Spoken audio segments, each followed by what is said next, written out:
Let me ask you a question. If you know someone is toxic, manipulative, abusive, or even dangerous to you, why are you still giving that person access to you? Now, before anybody gets defensive, I want to explain what I mean by that.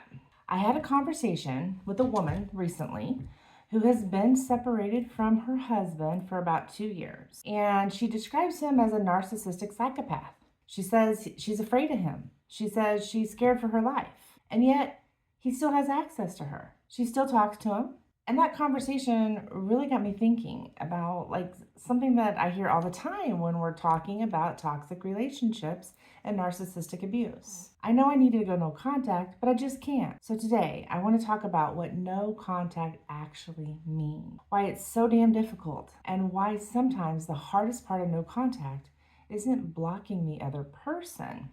It's letting go of what you're still hoping to get from them. Because let's start with this. No contact is not about punishing somebody. It's not about making them miss you. It's not about making them chase you. It's not about waiting for them to realize what they lost. And it's definitely not about hoping that they'll finally understand what they did to you. No contact is about removing their access to you. And that's what it is. And there's a big difference between blocking somebody and actually going no contact. Because you can block somebody and still be completely emotionally connected to them. You can block them and then check their social media. You can block them and ask mutual friends what the other person's doing.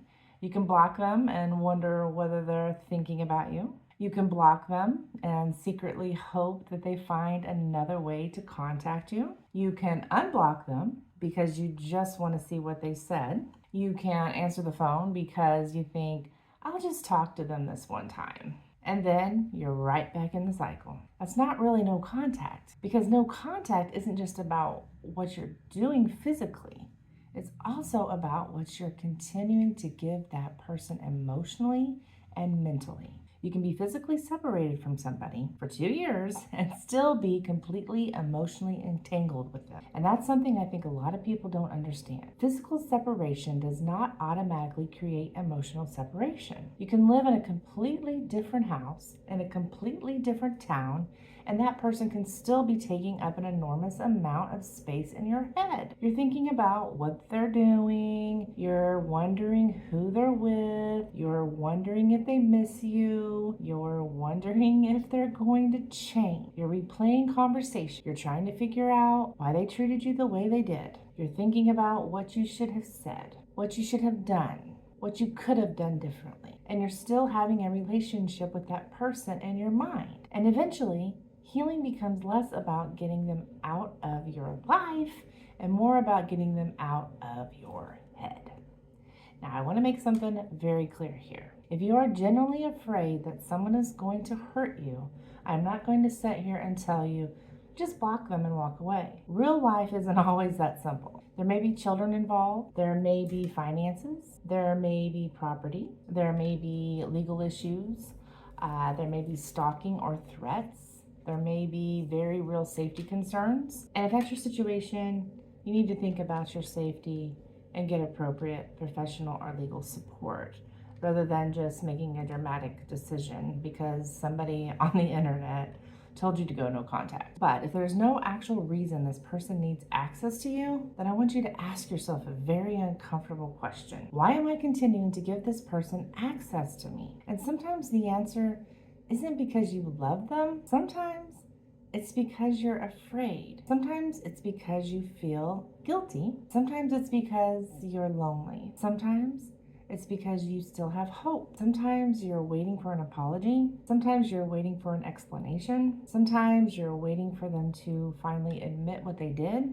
And sometimes you're waiting for them to become the person you desperately wanted them to be. And that is a really difficult thing to let go of because you may not actually be holding onto the reality of the relationship. You may be holding onto the possibility of what you hope the relationship would become. And those are two very different things, especially when you're dealing with a relationship that had a lot of highs and lows. A relationship where somebody could hurt you one day and then it be incredibly loving the next.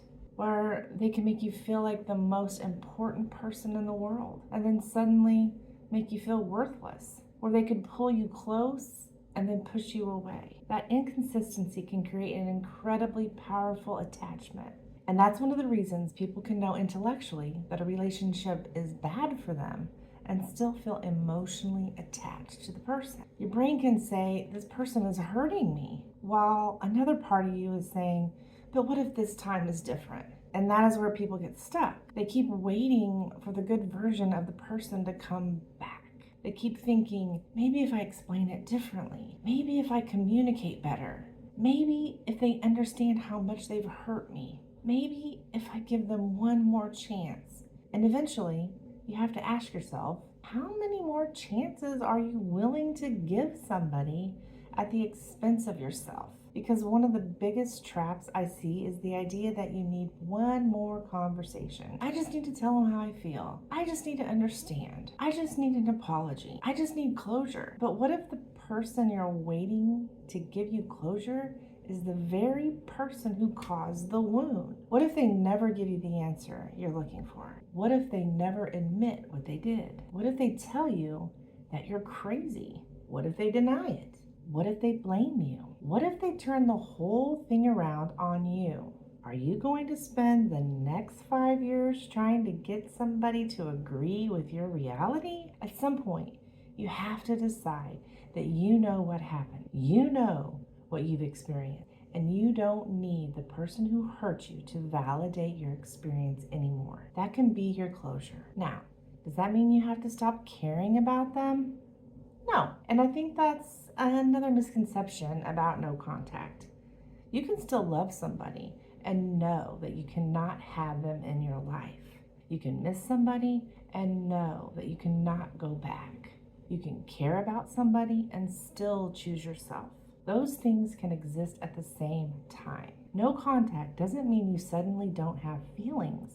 It means you're no longer allowing those feelings to make your decisions for you. And if you can't have complete no contact because you share children or finances, property, or some other unavoidable responsibility, that doesn't mean you're powerless. You can create boundaries around the contact that is necessary. You can keep communication focused on the issue that actually needs to be handled. You don't have to defend yourself. You don't have to explain yourself. You don't have to respond to every accusation. You don't have to get pulled into an argument. You don't have to prove your point. You don't have to win. You can simply communicate what needs to be communicated and stop there. Because sometimes the most powerful thing you can do is refuse to participate in the conversation that keeps pulling you back into the same cycle. And if you're listening to me right now and you're thinking, okay, Amanda, I know all of this, but I still can't let go. I want you to stop beating yourself up over that. Because knowing you need to leave and being emotionally ready to leave are not always the same thing. But I do want you to start asking yourself some different questions. Instead of asking, does he miss me? Ask, how do I feel when I'm connected to him? Instead of asking, will he ever change? Ask, how many times has he already shown me who he is? And instead of asking, why doesn't he understand what he did? Ask, why am I still needing him to understand? And instead of asking, will I ever find somebody else? Ask, why am I willing to abandon myself because I'm afraid of being alone? Because sometimes the relationship you're trying so desperately to hold on to is costing you the relationship you have with yourself. And that's the part I really want you to think about. No contact isn't just about walking away from another person. It's about walking back toward yourself. It's about getting your attention back, your energy back, your peace back, your ability to make decisions without wondering how somebody else is going to react. It's about waking up in the morning and not immediately wondering what they're doing. It's about not checking your phone constantly. It's about not analyzing every message.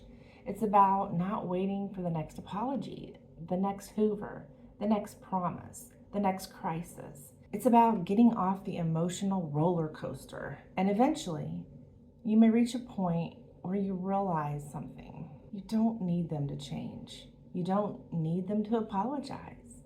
You don't need them to understand. You don't need them to regret losing you. You don't need them to admit that you were right. You just need to decide what you're no longer willing to participate in. And that's what boundaries are. Boundaries aren't about controlling another person. They're about deciding what you will and will not allow into your life. So if you're struggling with no contact right now, I want you to sit with one question. What am I still hoping to get from this person? Is it love? Is it an apology? Is it validation? Is it an explanation? Is it closure? Is it proof that you mattered? Whatever your answer is, that's where I want you to start doing your healing. Because maybe the thing you've been waiting for them to give you is something you can finally begin giving yourself. And I want to leave you with this. No contact isn't about proving that you don't care. It's about caring enough about yourself to stop participating in something that continues to hurt you. You don't have to hate them. You don't have to get revenge. You don't have to make them understand.